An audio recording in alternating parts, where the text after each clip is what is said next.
The New York Knicks just found a hidden gem for their team who has every skill set in the book as a guard, and Knicks fans should be absolutely loving this move. While it has huge implications on what the Knicks are going to do with that final rookie contract, and we're going to break all this down. What's up, guys? Welcome back to Knicks Digest. It's Chris here. We're going to jump right into things as always. If you guys are part of that 68% that's not subscribed to Knicks Digest, make sure to subscribe. We got daily videos like this. You do not want to miss out on all the great content. We got updates right after the Knicks have them come out. You do not want to miss out on all the fun. But let's jump into the video. There's a lot to go over as Leon Rose has struck.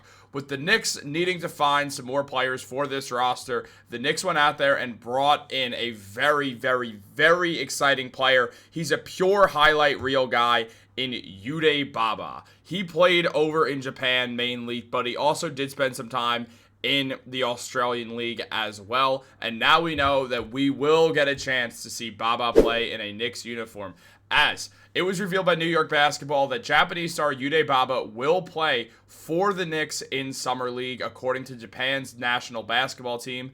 6'5" Baba who's 29 years old, has played in the Summer League and the G League several times, while also playing in the Olympics and the NBL, which is Australia's league. Now, it was mentioned by Yahoo Sports that Baba is 29 years old, and while he has played in the NBA G League, he has never reached the NBA. He most recently played in Japan's top division. He also played college hoops in Japan. Baba has won the Japanese top division title twice and was the finals MVP in 2019. He also won the NBL title in Australia in 2021. So what we know about Yudai Baba off the bat is that this man is a winning player. Where he goes, he has success and he wins. And not only is that due to his production, specifically on the offensive end where Baba excels, but the man just has a winning style of play. He's a highlight reel guy who is most known for the Baba Boom, which is his signature dunks. He is a high flyer. I tried to get the highlights of it in, but if I did, I would get copyrighted so fast that my head would spin. So, sorry, you can go look them up on YouTube. I usually like to be able to give the highlights in here, but sometimes they can be really annoying to deal with because, well, frankly, copyright sucks. So there's that, but I also do understand it. Obviously, I'm not saying I don't. But that's not the point of the video. No one wants to hear about me rant about copyright issues. The purpose is Yudai Baba is going to be a fun fit on this New York Knicks Summer League team. He's someone who, again, high flyer, but also hits threes at an efficient clip as well. When we look at his stats in his 2 years with the G League, we saw him play with the Texas Legends in the 2019-20 season and then the 2020-23 season. One of those, he was a bench player, averaging 19.6 minutes a game, shooting 50% from the field and 41.5% from three, while averaging 6 points a game, 1 steal, 1.2 assists, and also 2.6 rebounds. He's a solid defender because he's good at getting steals. He's a super athlete. He was taking 2.3 threes a game and was hitting at that 41% clip, which is very nice to see because he obviously wasn't the first option or anything, but he did show a lot of shooting power and then also was taking 2.42s, so he mixes it up where he's going to shoot the ball, which is nice. He's got that 3-level scoring ability, but for him, it's drives and dunks and then three-pointers. That's what Baba likes. He also can shoot well off the move. Like, he could be in motion and get that shot up pretty quickly. So he's someone who I'm quickly falling in love with as a player. I'm really liking the fit of him. And then in 2023, when he went back, for reference, is the year the Knicks lost to the Heat in the second round, he averaged 12.3 points for the Texas Legends in 34 minutes of action, starting all but 2 games, starting 21 of his 23 possible games. And he shot 51% from the field and 40.8% from three. Now, he took 5.9 3-point attempts, or 2-point attempts, excuse me, and then 3.3 3-point attempts. So we saw his attempts go up, and his percentages really stayed the same, which is excellent to see. So he could do it in a bigger or a smaller clip. Now, obviously, if he finds a way to this general Knicks roster, to the big league club, he's going to be someone off the bench who's not really going to get a ton of minutes. However, with him being a monster in transition who loves to pull threes, Mike Brown will find a use for Yudai Baba on this team. So it'll be exciting to see that. Now, also, when we look at the tournament, the tip-off tournament, he played in the tip-off tournament in 2021-22 with the Texas Legends, playing 8 games, starting 4 of them. And he played well, again, shooting 41% from 3, shooting 60% from that 2-point range. He was a very solid player with a 47% clip from the field, putting up 12.5 points in that stretch as well, getting 2 steals a night, basically 5 rebounds. also getting 1.6 assists. He's more of a shooting guard than a point guard for sure, but he is a combo guard at the end of the day.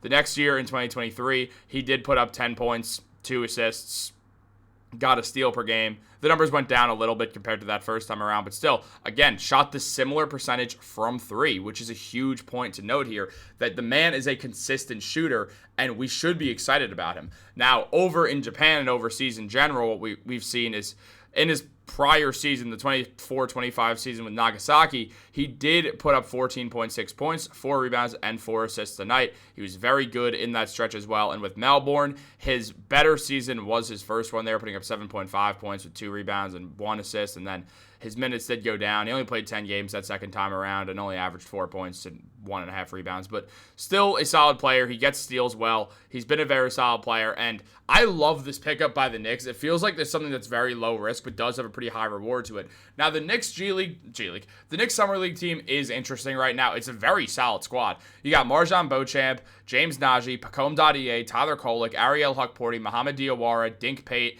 Yudai Baba, and Bawali Bales. Now, this does not count for Beauchamp, Pacome, TK, or Huckporty, the guys who we kind of know a little bit better at this point. But for James Nagy, Mohamed Diawara, Dink Pate, Yudai Baba, and Bawali Bales, they're all playing for effectively what's 2 spots, maybe 3.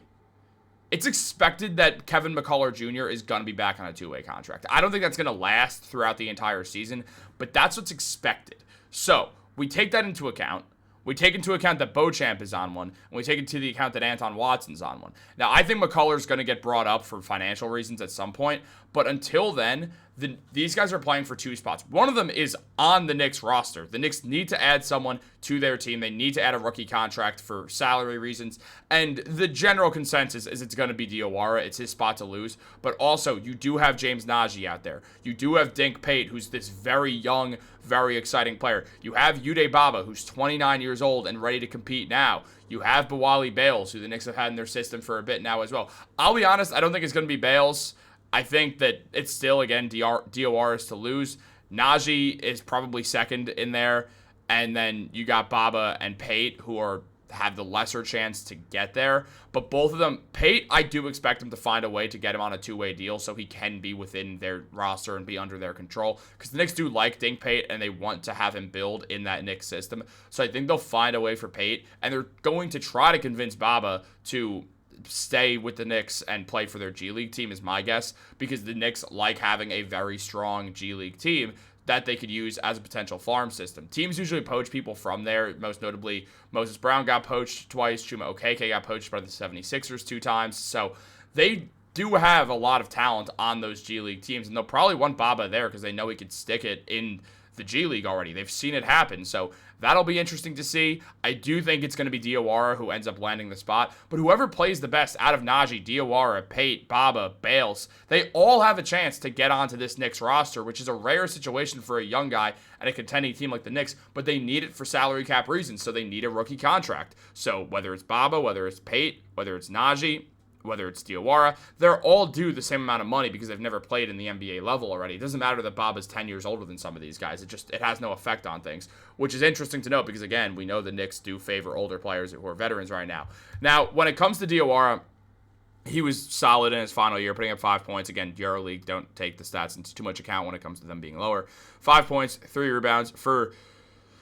For Diawara, it's about the shooting consistency, 38% from the field, 31% from 3. Diawara's got a ways to go. He's a project pick. The Knicks are looking at him performing in 2 to 3 years from now, not right now. So there is that to note. And then also in regards to James Nagy, if the Knicks want to add another big man, there's a cheap way to do it. So that wouldn't be the most shocking thing in the world. But they do have Towns, Huckporty, obviously Mitchell Robinson. So they have those 3 there. And also Gershon Yabusele can play the center. So it's not like they're in dire straits for another center.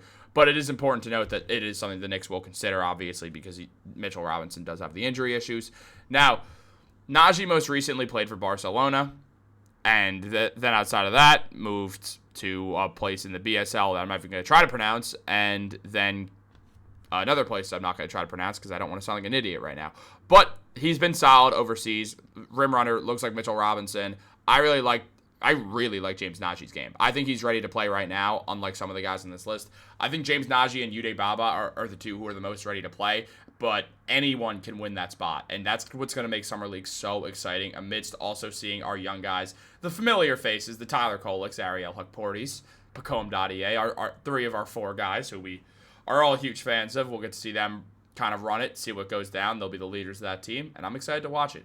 Guys, who do you want to get that final spot? Make sure to look up Yudai Baba's stats. I'm sorry I couldn't get him. I usually can get these highlights, but not this time around.